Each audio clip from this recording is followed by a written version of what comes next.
Haleluya.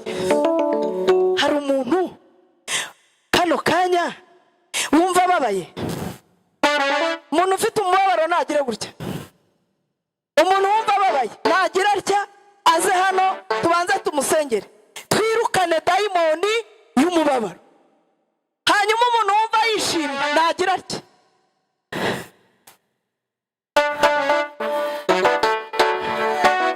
Haleluya.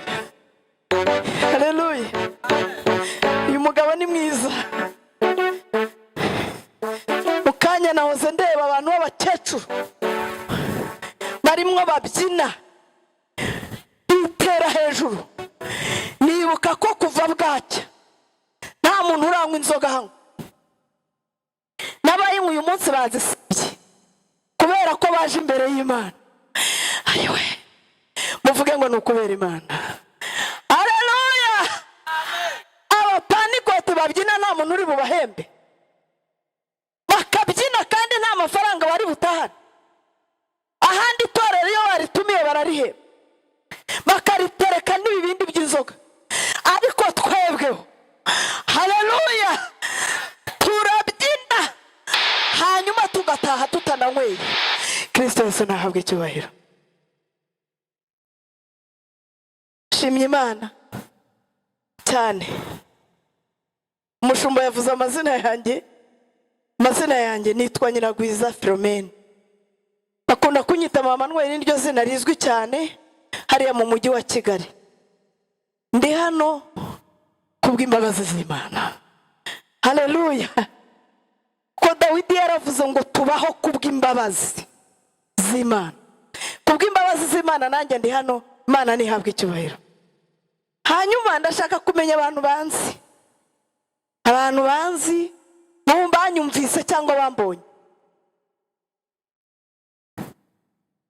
Abona araba muri korari hari gusa, nta bandi bantu banzi, nta bandi bantu bambonye. Ngiye kubibwira niko umushumba yavuze. Ndi umugore Yesu yagiriye neza. Muvuge ngo neza. Ariko se wundebesheje n'amaso y'umubiri urabona nta neza y'Imana indiho. Haleluya. Ndi umugore Yesu yagiriye neza. Uriya mushumba yavuze ibikomere,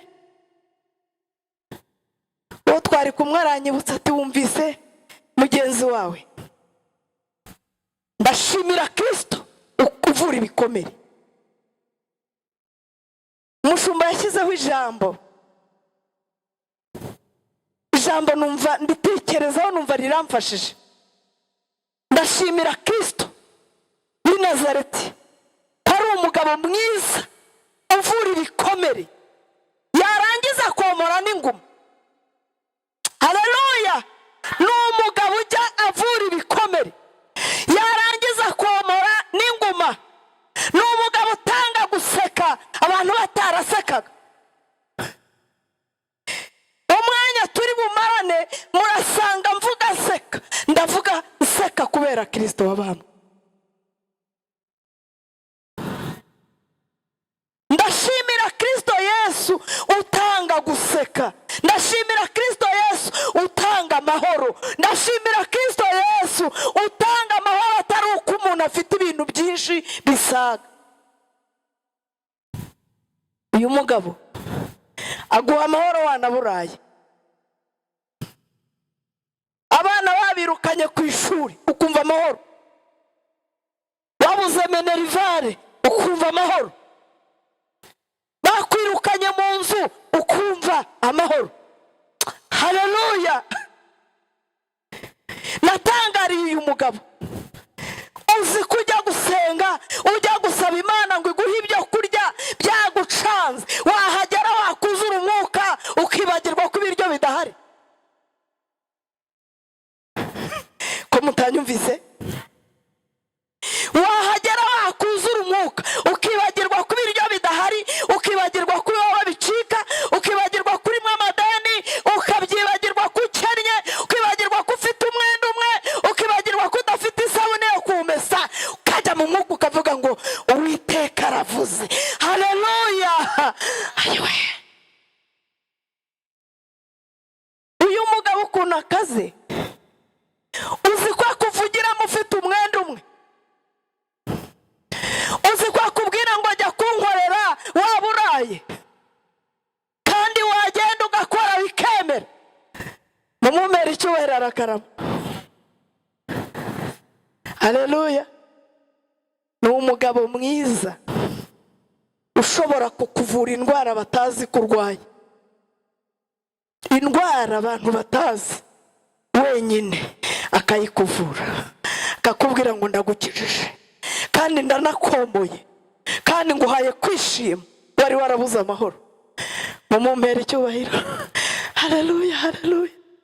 Muririmbyi umwe wo muri Jehova Yire we yararirimbye aravuga ngo nimba uri muri Yesu neza ugumemo.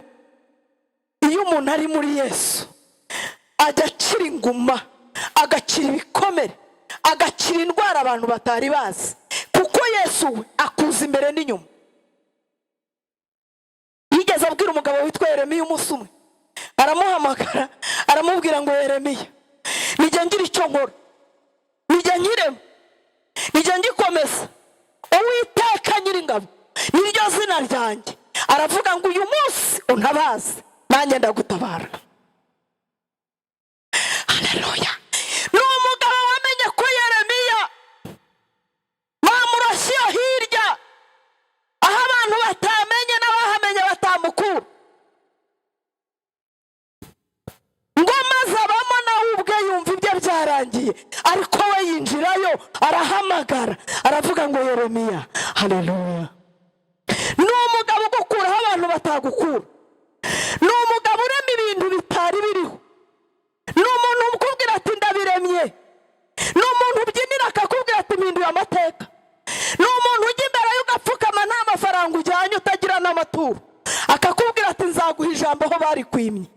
Ako mwamera Imana icyubahiro ko umugabo utanga n'ijambo aho abantu bari kwimye. Haleluya. Umugabo mwiza. Amen. Ni umugabo uba ahantu batakuzi, wakwikubita imbere akakubwira ati bazakumenya.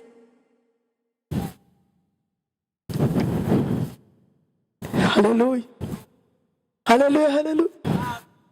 Ni umugabo ubaho ugatekereza bikagusiga, ariko wamwikubita imbere akakubwira ngo ndi Uwiteka Imana yawe, nzakugirira neza. Abantu bazamenya ko ndi Imana yawe. Impamvu Imana ikunda kuvuga ngo bazamenya ko ndi Imana yawe, iyi Imana yawe itaraseruka ntibayibona, ntibayikubonaho, ntibayibona iwawe, ntibayibona aho ugenda, ahubwo bayibona yaserutse. Haleluya. Kera twajyaga dusenga, kera twasengaga nabi, tugasenga ati Imana ibintu uzaduha ubugingo nibwo dukeneye, ibindi ntitubikeneye. Ariko nasanze Imana y'ubwayo, haleluya, ikeneye kubwayo yivugira iwacu. Ko mutabyumvise? Uri Imana yakwivugira iwawe ugakoresha ubukwe. Ntabwo byumvise? Muri famiye yawe badashingira, mirya igisekuruza cy'iwanyu nta muntu washingiwe, Imana yakwivuga ugashingirwa. Umere data cyubahiro. Haleluya. Ni Imana ikuraho imyaku, ni Imana iza igasibanganya amateka mabi igahindura. Haleluya. Igahindura amateka. Ni Imana ihindura amazina bakakwita andi mazina. Ndashimira Kristo Yesu agahindura amazina. Kandi mureke mbabwire barokore bene data kuri uyu musozi, ndagira ngo mbabwire umuntu wese agira icyifuzo cyo gusenga Imana kugira ngo imuremere ubundi buhamya. Muranyanze? Haleluya. Narindimo mbibwira, ndi umugore wabyaye abana 4 bonyine, ntuye mu Gasyata, niho Yesu yabaye anshumbikiye, ariko sinzahaguma. ntabwo nzahaguma, nzahimuka njye n'ahandi. Ayo ni amateka yabanje, hazajyaho n'andi. Haleluya. Ndi umugore ufite umugabo umwe, kandi nkaba ndi umugore w'amateka. Kumubona amagaza, mfite amateka aruta ibiro mfite. Mfite ibiro 105. Ndashimira Yesu ko muri ibyo biro nta bibazo bibamo. Mwamere Imana icyubahiro niba mutangiriye umujinya. Kugira ibiro 105 nta muvuduko, nta diabete, ntabwo bihesheje Imana icyubahiro. Haleluya. Ndi umugore Imana yabwiye ngo nzaguha ijambo, n'umuhanuzi wabihanuye simwemere. Ndi umugore Imana yabwiye ngo nzakwambika nambara imyenda bankuburiye icitse. Hari uwigeze awunkuburira dukora konseri nkaha mu kibuga, nari nzi gutera amakorasi cyane, nicaye ku ntebe y'imbere muri korari, mpaguruka kubyina, umwenda baraye bawumpaye, mpaguruka ni korasi. Uw'inyuma ahita ambwira ati wacitse. Byacitse, babimpaye byarashaje, bicaye biracika.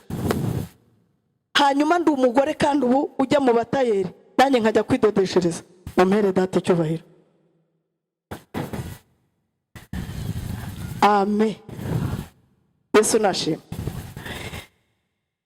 Batubwiye ngo iri jambo ni ijambo, intego y'iki giterane ni uguhembuka. Nge nahoze nicaye hariya ndavuga nti Imana iduhembure mu mwuka ariko no mu mubiri, kubera ko viziyo turimo ntabwo vugana mu butumwa utarahembuka mu mubiri. Hari abatakumva, mvuze nabi. Kandi ijambo ry'Imana ryarambwiye ngo isi nibiyuzuye, isi nibigize gute, ni ibyande. Hanyuma Uwiteka ntabwo ari utwara abatware, uwo ni data wa twese. Oya, uwo ni data wa twese, ari ugira icyo akora, ari ukirema, ari unagikomeza. Imana nishimwe. Iyi Mana dusenga irazura. Buriya yaguhindurira amateka ukaba urazutse. Abantu bakureberaga mu isura bakakurebera mu yindi. Njyewe naririmbye muri korari Nyarugenge, bansuzugura bya hatari. Baransuzugura we kubera ko ndatanga umusanzu. Bakansuzugura, bakanshyira muri komite kubera ko ndi umuhanuzi. Ariko muri komite ntagira mu ijambo.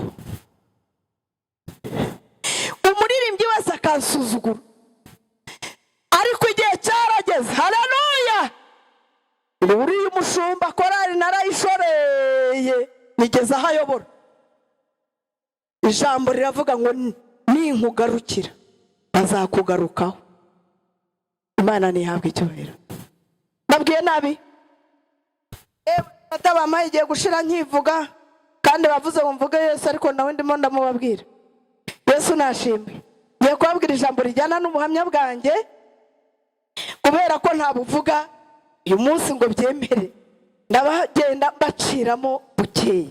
Ijambo ry'Imana riri mu gitabo cya mbere cya Samweli, ibice 2, umurongo wa 6 n'uwa 7 n'uwa 8, ni 30. Ni ijambo rijyana n'ubuhamya bwanjye. Riravuga ngo umurongo wa 6, Samweli igice cya 2 umurongo wa 6 n'uwa 7 n'uwa 8, ni 30. Uwiteka arica agakiza, ashyira ikuzimu kandi akurayo. Uwiteka arakenesha agakenura, acisha bugufi agashyira hejuru. Akura abakene mu mukungu, ashyira hejuru abatindi, abakuye ku cyavu, kugira ngo bicarane n'ibikomangoma, baragwa intebe z'icyubahiro. Kuko inkingi z'isi ari iz'Uwiteka, kandi nizo yayishinzeho. Amen. amen. Yesu nashimwe. Ndashaka kubaza abantu bazi gusoma hano bafite Bibiliya. Umuntu ufite Bibiliya wese yasomye? Munyikirize. Umuntu ufite Bibiliya wese yasomye? Umvise hari umurongo nabanciyeho? Hari uwo wabonye naciyeho? Hari uwo nshigaje se? Wayisomye yose. Haleluya. Iri jambo nsomye narihawe ntaramenya gusoma. Mugiye kuvuga mutu no mugore batumiye umugore utarigeze agera no mu ishuri. Uriya mushumba we ngo yagarukiye mu wa gatanu, je nano muri garidiyeni. Kandi ubu niyo bavuga uti kuki mwatumiye umuntu utarize? Ndagira ngo nkubwire ko amategeko avuga ko abantu batize batazongera kubwiriza yabayeho. Imana yaravuganye natwe, ntabwo mubyumvise. Ayo mategeko n'amabwiriza ariho, ariko Imana niyo yavuze mbere. Haleluya. Imana impamagara, yampamagaye mu izina. Imana inzizina impamagara mu izina, ndimo senga. Irambwira ngo Foromina muri 84 hari mu kwezi kwa kane ayo mabwiriza yaratarajyaho.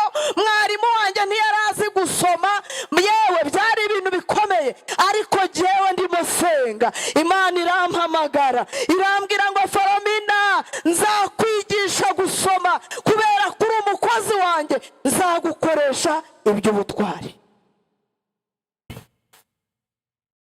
Haleluya. Iryo jambo ni ukuri. Imana yavuze mbere, ivugana nanjye ko nzayikorera. Nzayikorera mu izina ryande rya Yesu Kristo. Narindi mose, ari nijoro nanyagiwe n'imvura nyinshi cyane. Imvura iranyagira, iranyumvisha ntiyangirira impuhwe. Imana ivugira mu mvura, irampamagara mu izina. Irambwira ngo Foromina nditaba.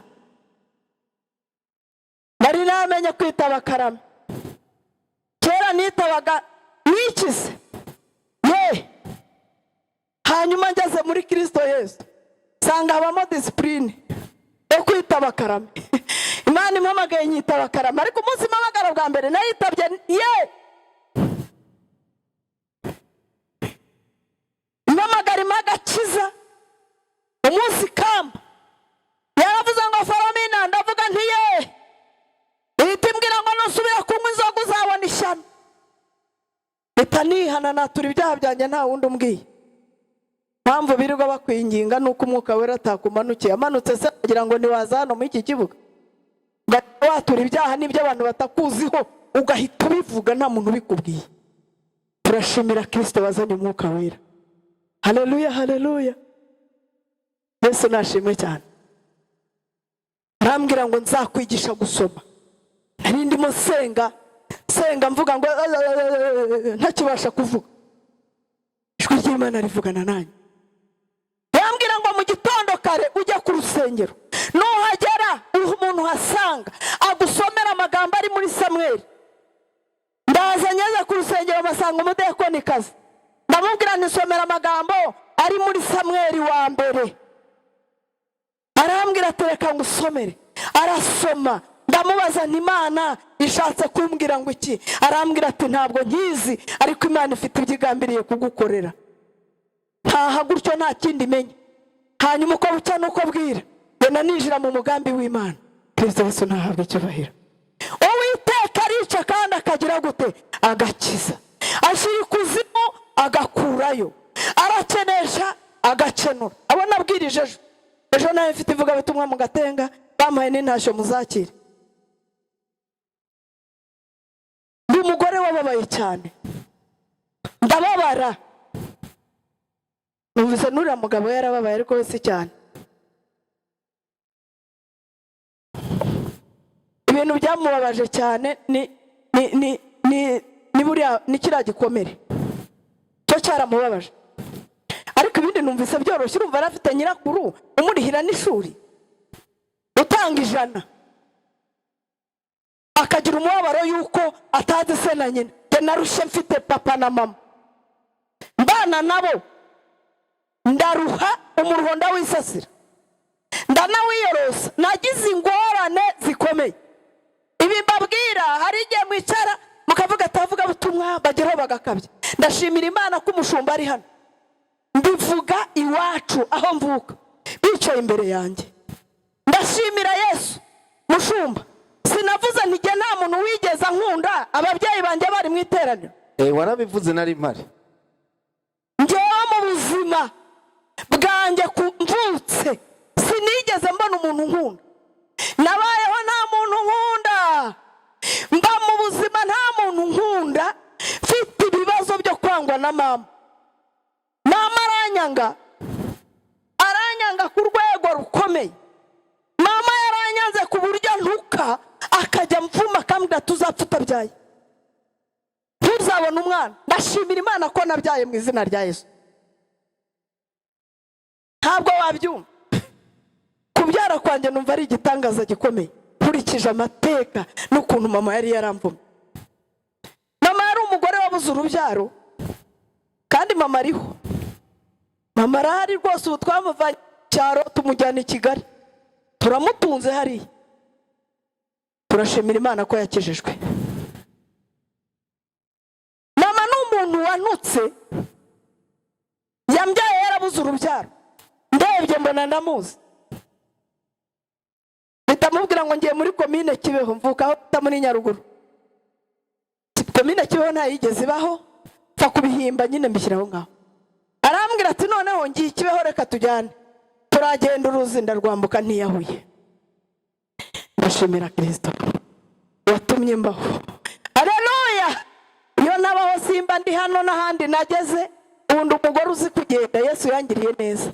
Kandi nuba aracyama amasezerano ye, ambwira turakomeje. Gahunda zo kugenda mu misozi mu byaro zirakomeje. Ngiye mu cyaro iyo abantu miye mpita mfatiraho, habaraho ntega moto, habaraho nzagenda n'amaguru nkandara n'ibi biro mfite.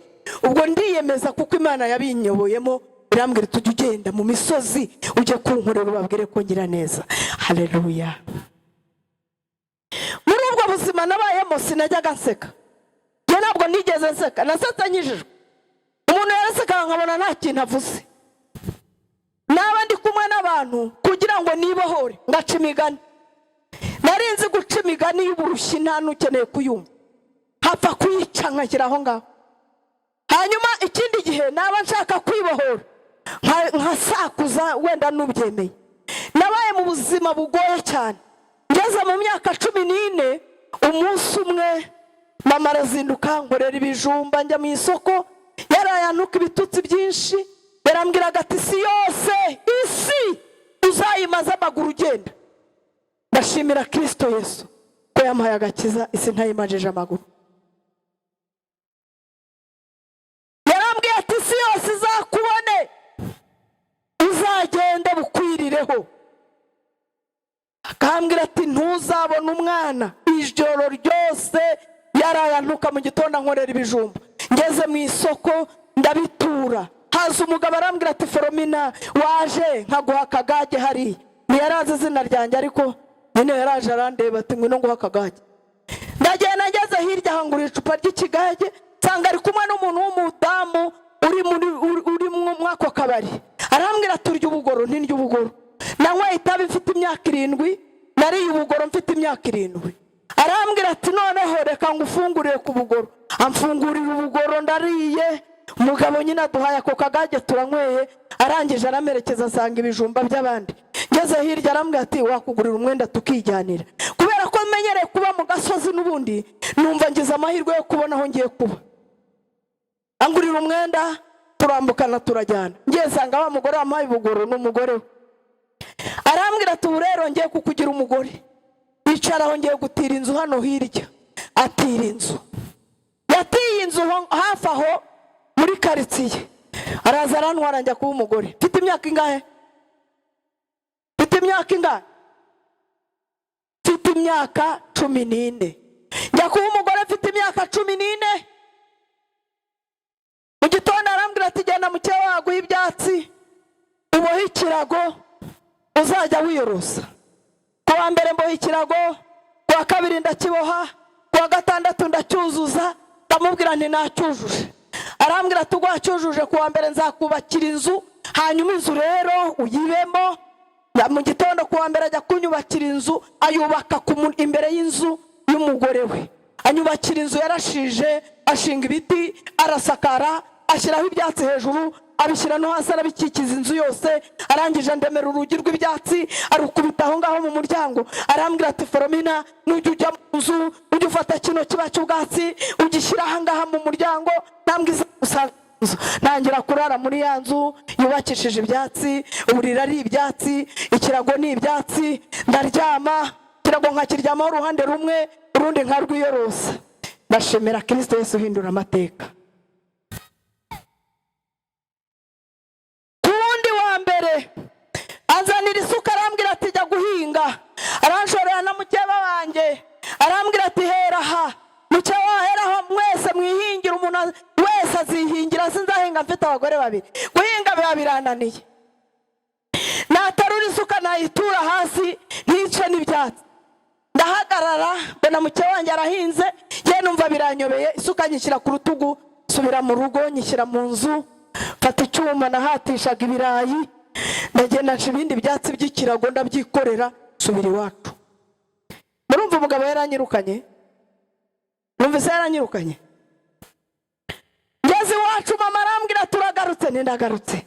Arambwira ati narabikubwiye uzapfa ugenda ntaho uzagera. Ndagira ngo mbwire umuntu uri hano, waba ufite imitongero bagutongereye, ukaba ufite imivumo bakuvumye, Yesu Kristo w'i Nazareti ari hano ngo akugirire neza. Yesu aravumura. Nasomye ijambo ry'Imana rirambwira ngo umuvumo w'umuntu utariho urubanza ngo ni nk'igishwi kijarajara. Imana ishimwe. Kandi nasomye ijambo rirambwira ngo iyo umuntu ari muri Kristo Yesu aba ahindutse icyaremwe gisha. Bya kera nimba uri muri Kristo Yesu, ibya kera amaraso ya Yesu abereho kubivanaho ugahinduka icyaremwe gishya. Haleluya. Yesu ni umugabo uvanaho imitongero bagutongereye. Yesu ni umugabo ukuvanaho ibisekuruza byo kwa Nyabingi, akarangiza akaguha igisekuruza cy'abana b'Imana. Imana nihabwa icyubahiro. Wacu hari Nyabingi, wacu hari Nyabingi ziteye ubwoba. Twari dufite Nyabingi ku buryo haba Nyabingi y'amasaka, ishinzwe ibishyimbo, ishinzwe ibigori, ishinzwe ibihaza, ishinzwe inka, ishinzwe intama, ishinzwe ihene. Ibyo byose byari iwacu. Papa yajyaga ajyana intama mu isoko, atayisabye Nyabingi. Ntihagire umuntu ubaza ngo nangahe. Intama ikirirwa mu isoko, ntihagire umuntu uyigereka cyangwa ikamucika akayibura. Ikagenda agataha akavuga ati ya ntama nayibuze. Tukamara n'amezi 5 intama igataha. Twapfushaga intama tukazayirya twenyine, ihene yapfa tukazayirya twenyine umuryango. Twahingaga amashaza, wajya gusoroma amashaza wakwirese wakura urushaza mu kantu ka Nyabingi bashyizemo hagati mu mashaza, tugayasoroma tugateka amashaza kabira we ntashye.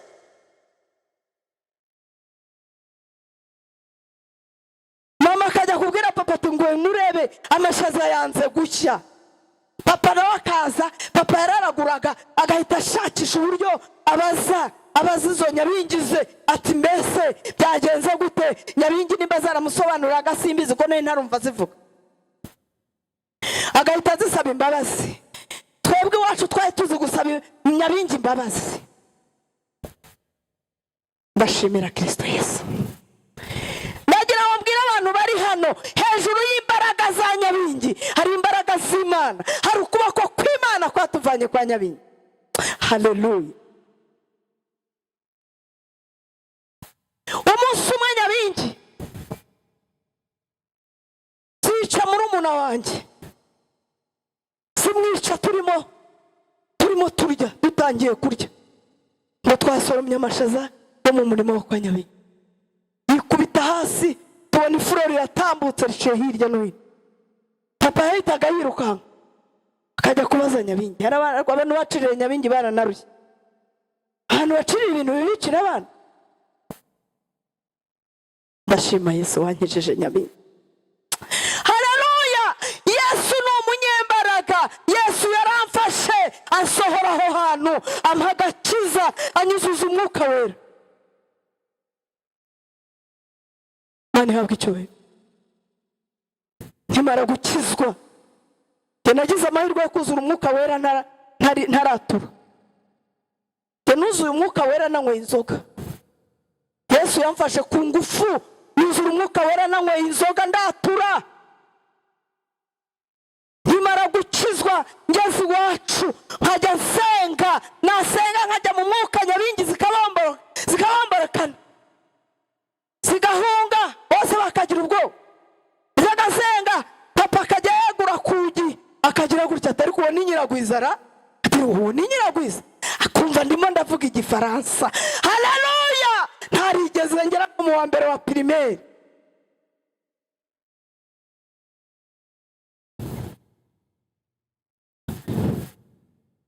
Yesu nashima. Dutinya Imana ifata umukecuru utarize akavuga igifaransa. Haleluya! Umukecuru utarize akavuga icyongereza. Umukecuru utarageze mu ishuri agasobanura ibintu byanze gusohoka. Haleluya! Umunsi umwe Yesu yigeze nkorera surprise. Hari ukuntu abarokore, abanyamahanga bakunda kudusuzugura. Hari ibintu bituma badusuzugura, ubutambaro butava mu mutwe, umutwo nyine byabo ntitubyemera natwe, ariko natwe byacu ntibabyemera. Rimwe njya ahantu umuntu w'inshuti yanjye, sanga abavandimwe bamusuye kandi bakomeye cyane. Murumva bakomeye? Nimwumva bakomeye bo muri iki gihugu bamusuye, abavandimwe be. Data we, ndicara mera nka cyagihe babaga bavuze ngo babonaga ari iki, babonaga ari inzige, ngo nabo bakwireba bakabona nizo. Nanjye ndicara ndabareba, numva shwi ndapfuye, ndaceceka. Bigezeho ndavuga nteko ubu nicaye amakuru iki koko, reka ntahe. Hanyuma mfata wa muntu nasuye ndamusezera, arambwira ati wansezera se udasengeye bano bavandimwe banjye n'abareba? Nkabona ntibakwiriye amasengesho kabisa. Ariko kuko mbwiye gusenga kandi ndi umunyamasengesho, ndavuga nti Mwami Yesu, nagushimiye ko wabanye nanjye, wamfashije nza hano, none ngiye kuhava, ndagiye mu izina rya Yesu, ugendane nanjye. Hari abo nsengeye ubwo mwanyikirije, ndabasengeye. Hanyuma ngisenga ayo masengesho nashaka kuyaberekezaho, ijwi rihita rirambwira ngo uriya we mubwire ko arwaje umugabo utazakirira muri iki gihugu, ntazakirira no mu mahanga keretse igihe Uwiteka. Awe ndavuga ni hari icyo Imana imbwiye. Bati ngo ni hari ikintu Imana imbwiye, pfa kukivuga ariko batacyemera. Ndivuze mbona wa wundi Imana imbwiye arambe.